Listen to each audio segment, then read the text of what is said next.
Capstone entry number 4. Topic: Urban environments and climate change. Place of interest: Las Vegas, Nevada. There is sufficient evidence now to support the concept that urban areas have serious effects over their immediate environment.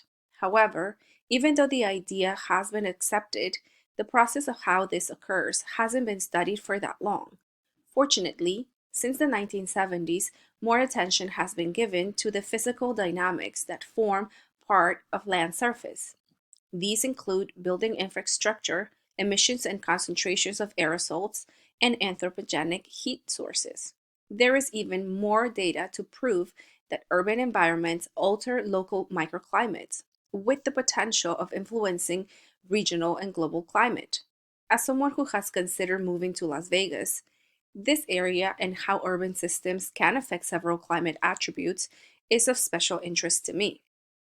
Urban architecture not only can influence seasonal changes and precipitation type, but also the amount and distribution of precipitation.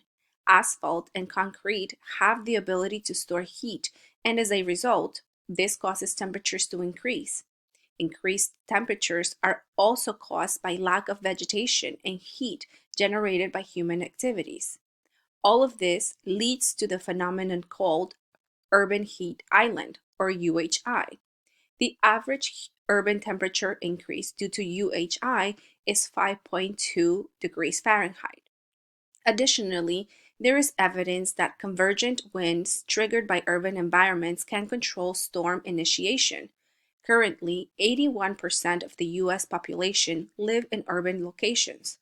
All of this is not very beneficial to urban areas like Las Vegas, especially when attempts to improve climate are constantly delayed by the lack of measurable data.